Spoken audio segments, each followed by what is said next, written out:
Hello everybody. So আজিৰ এই ভিডিঅ'ত আমি পূৰ্ণ আভ্যন্তৰীণ প্ৰতিফলনৰ বিষয় পঢ়িবলৈ গৈ আছো যাক আমি ইংৰাজীত টোটাল ইন্টাৰনেল ৰিফ্লেকশন বুলিও কওঁ আজিলৈকে এই পাঠটোত আমি প্ৰতিফলন পঢ়িলো প্ৰতিহৰণ পঢ়িলো এইবাৰ এটা নতুন পৰিঘটনাৰ বিষয়ে আমি পঢ়িবলৈ গৈ আছো যাক আমি পূৰ্ণ আভ্যন্তৰীণ প্ৰতিফলন বুলি কওঁ এতিয়া পূৰ্ণ আভ্যন্তৰীণ প্ৰতিফলনটো কি হয় এটো জনাৰ আগতে ইয়াৰ আমি ব্যৱহাৰখিনি চাই লওঁ ক'ত আমি দেখিবলৈ পাওঁ প্ৰকৃতিত আচ্ছা কেতিয়াবা যেতিয়া বহুত বেছি ৰদ দি থকা সময়ত হাইৱেৰ পৰা যেতিয়া আমি হাইৱে এটাৰ পৰা বাইক চলাই গৈ আছো গাড়ী চলাই গৈ আছো সেই সময়ত ৰাস্তাৰ সেই দূৰত কিবা পানী নিচিনা এটা বস্তু দেখিবলৈ পাওঁ নেকি বাৰু আমি আৰু যেতিয়া আমি ওচৰলৈ যোৱা সময়ত আমি দেখো যে তাত পানীয়ে নাই আসলতে হয়নে তো সেই বস্তুটো কি বুলি কওঁ আমি মৰিচিকা বুলি কওঁ হয়নে পুৰা ৰদ দি থকা সময়ত তাত আমি ৰাস্তাৰ মাজতে পানী দেখো পানী নিচিনা দেখিবলৈ পাওঁ কিন্তু ওচৰলৈ যেতিয়া আমি গৈ পাওঁ তাত পানীটো নাই আসলতে সো সেইবোৰ কেনেকৈ হয় এই টপিকটো পঢ়াৰ পাছত আমি জানিবলৈ সক্ষম হ'ম আৰু আজিকালি আমাৰ সবচে যোনটো ব্যৱহাৰ হোৱা বস্তু ইন্টাৰনেটটো এই পূৰ্ণ আভ্যন্তৰীণ প্ৰতিফলন ব্যৱহাৰ কৰি মেলি এঠাইৰ পৰা আন এটা ঠাইলৈ পঠোৱা হয় গোটেই যিমান মই ভিডিঅ' ৰেকৰ্ড কৰি আছো ফটো দি আছো ৰিলছ বনাই আছো হয়নে নানা ৰকমৰ গান গাইছো তো সেইবোৰ গোটেই যে মই ইন্টাৰনেটত দিয়া সময়ত এঠাইৰ পৰা আন এটা ঠাইলৈ পূৰ্ণ আভ্যন্তৰীণ প্ৰতিফলন ব্যৱহাৰ কৰি মেলি পঠিওৱা হয় তো সেইবোৰ গোটেই বিষয় আমি এই টপিকটোৰ পাছত বুজিবলৈ সক্ষম হ'ম তো আমি দেৰি নকৰি আমি পূৰ্ণ আভ্যন্তৰীণ প্ৰতিফলন মানে কি হয় এটো প্ৰথমতে বুজি লওঁ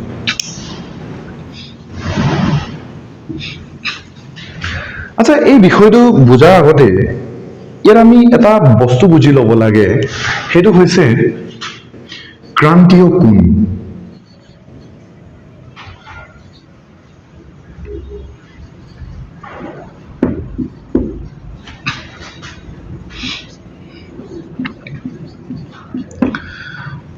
ক্ৰান্তীয় কোণ ইয়াক আমি আইসি চিনেৰে বেছিভাগ কিতাপত আইসি চিনেৰে বুজোৱা হয় দেই ক্ৰান্তীয় কোণ এটা কি হয় ক্ৰান্তীয় কোণটো এটা আমি বুজি লওঁ প্ৰথমতে তাৰ পিছত আমি ইয়ালৈ আহিমগে ওকে সো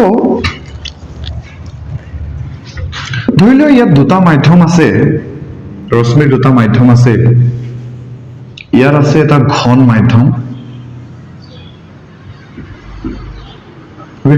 ইয়াত এটা ঘন মাধ্যম আছে আৰু তাৰ তলত এটো সীমা দুটা মাধ্যমৰ মাজৰ সীমাটো ইয়াত এটা ঘন মাধ্যম আছে আৰু ইয়াত পাতল মাধ্যম এটা আছে ধৰিলা ওপৰত পানী আছে আৰু তলত বতাহ আছে তেনেকৈ কল্পনা কৰি ল'ব পাৰা তো ওপৰত এটা ঘন মাধ্যম আছে আৰু তলত এটা পাতল মাধ্যম আছে আৰু এটো হৈছে দুটা মাধ্যমৰ মাজৰ সীমাটো এটা যেতিয়া আমি ৰশ্মি ঘন মাধ্যমৰ পৰা পাতল মাধ্যমলৈ পঠিয়াও ধৰিলো এটো আমাৰ অভিলম্বটো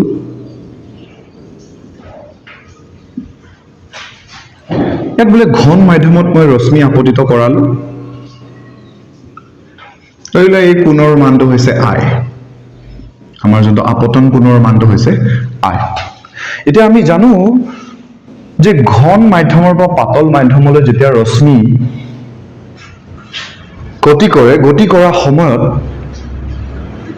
প্ৰতিহৰিত যোনটো আমাৰ ৰশ্মি সেই প্ৰতিহৰিত ৰশ্মিটো অভিলম্বৰ বা আঁতৰি যায় হয়নে অলপ এনেকৈ হয় এটা আমাৰ অভিলম্বৰ পৰা অলপ আঁতৰি যায় এটা আমি আগৰ ক্লাছবোৰত পঢ়িলো যে ঘন মাধ্যমৰ পৰা পাতল মাধ্যমলৈ যেতিয়া ৰশ্মি প্ৰতিহৰিত হয় সেই সময়ত আমাৰ যোনটো প্ৰতিহৰিত ৰশ্মি সেই অভিলম্বৰ পৰা আঁতৰি যায় অলপ আঁতৰি গৈছে আৰু এই যোনটো কোণ সৃষ্টি কৰিলে ইয়াক মই কোণ আৰ বুলি কৈ দিছো ঠিক আছে এটো ওকে এটা নেক্সট কি কৰিম মই এই কোণৰ মানটো যদি মই অলপ বেছি বৃদ্ধি কৰি দিওঁ ধৰিলা প্ৰথমতে আই আছিলে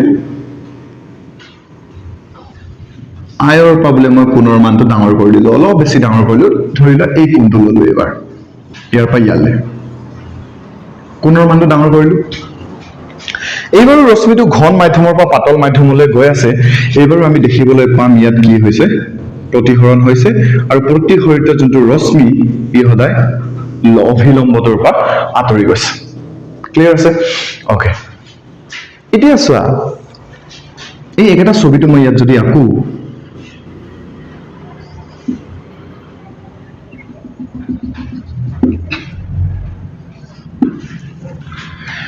এতিয়া আমি এনেকুৱা এটা আপতন কোণ পাম,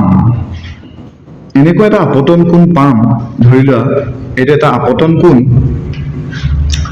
আৰু ঘন মাধ্যমৰ পৰা পাতল মাধ্যমলৈ ৰশ্মিটো গতি কৰি আছে।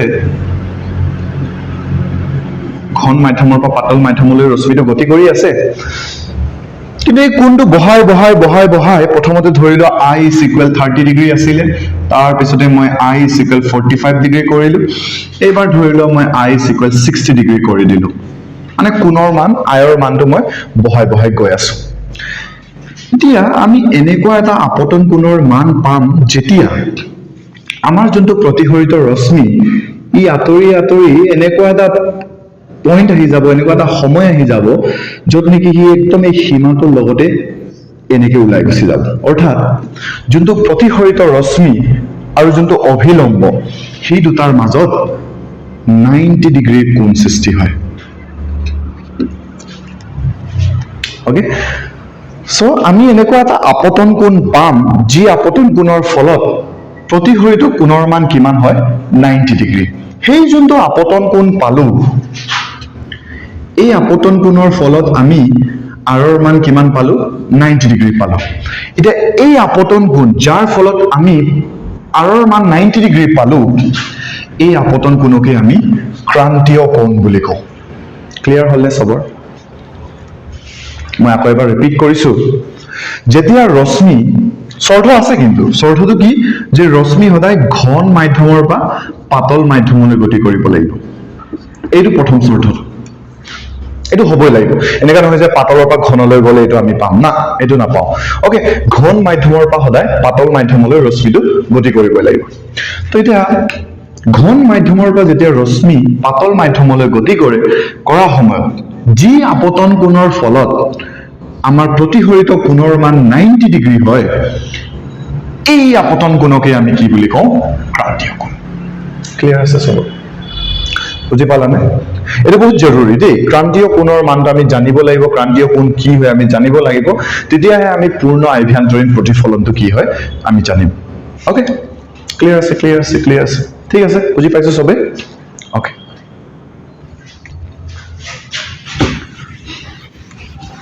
তো এইবাৰ আমি বুজো পূৰ্ণ আভ্যন্তৰীণ প্ৰতিফলন মানে কি। অকে, পূৰ্ণ আভ্যন্তৰীণ প্ৰতিফলন মানে কি।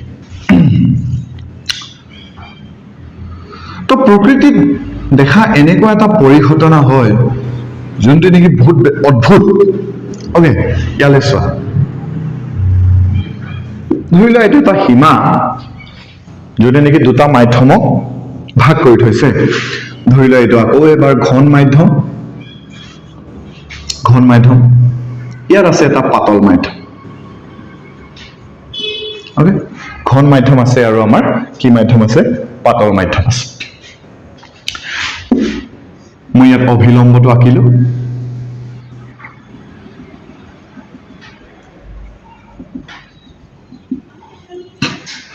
মই অভিলম্বটো আঁকিলো।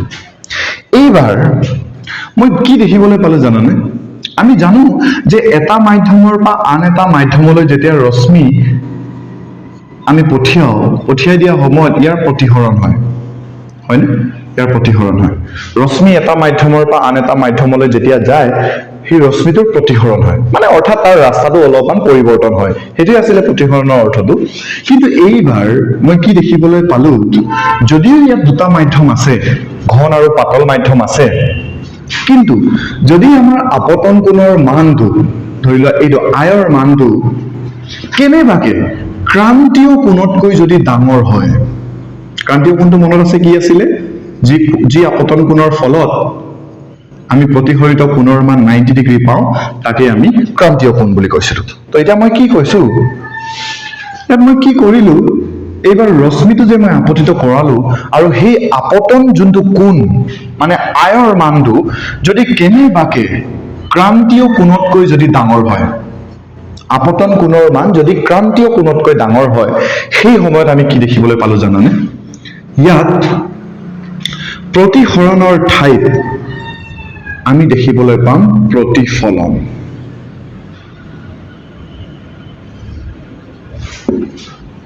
আচৰিত ঘটনা হয়নে? আমি আগতে কি পঢ়ি থৈছিলো, যেতিয়া আমি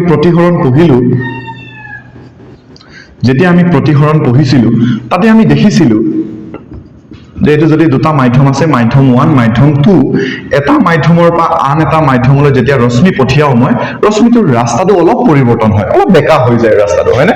মাধ্যমৰ পৰিৱৰ্তনৰ ফলত। কিন্তু এইবাৰ দুটা মাধ্যম আছে, ঘনো আছে, পাতলো আছে, কিন্তু ইয়াত অদ্ভুত কথাটো কি, জানিব লগা কথাটো কি হয় যে আপতন কোণৰ মান যদি ক্ৰান্তীয় কোণতকৈ যদি মই কেনেবাকে ডাঙৰ কৰি দিওঁ, সেই সময়ত কি দেখিবলৈ পাওঁ আমি?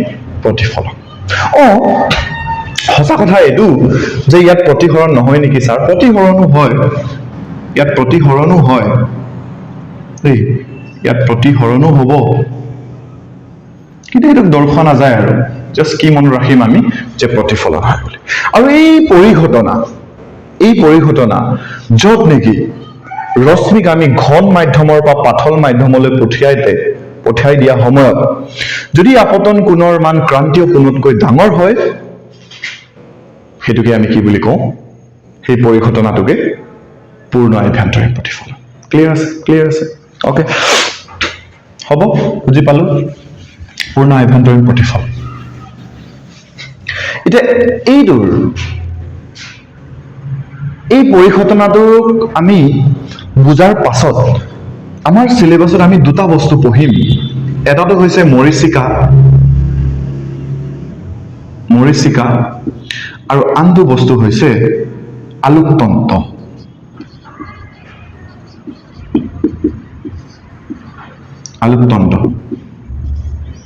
এই দুটা পৰিঘটনা আছে যোনটো আমি প্ৰকৃতিত দেখিবলৈ পাওঁ, আৰু ইয়াৰ পৰা আমি বুজিম যোনটো মই প্ৰথমতে কথা কৈছিলো যে সূৰ্য ওলাই আছে, বহুত কাৰাকে ৰদ দি আছে, আৰু আমি ৰাস্তাত বাইক চলাই বা গাড়ী চলাই গৈ থকা সময়ত সেই ৰাস্তাত আমি সেই দূৰত পানী দেখিবলৈ পাওঁ, পানী নিচিনাকে দেখিবলৈ পাওঁ, আৰু কাষত যেতিয়া যাওঁ পানী দেখিবলৈ নাপাওঁ। সেইবোৰ আমি গোটেই কথা ইয়াত পাতিম, ঠিক আছে? আৰু এঠাইৰ পৰা আন এটা ঠাইলৈ কেনেকে এটা ৰশ্মিৰ সংকেতক এঠাইৰ পৰা আন এটা ঠাইলৈ কেনেকে পঠিওৱা হয়, সেইবোৰ আমি গোটেই আলোকতন্ত্ৰত পঢ়িম। চ' নেক্সট ভিডিঅ'বোৰত আমি এই দুটা বস্তুৰ বিষয়ে ডিছকাছ কৰিম। আজিলৈ ইয়াতে, thank you so' much. Next ভিডিঅ'টোত এইটো আমি গম পাম। Okay, thank U.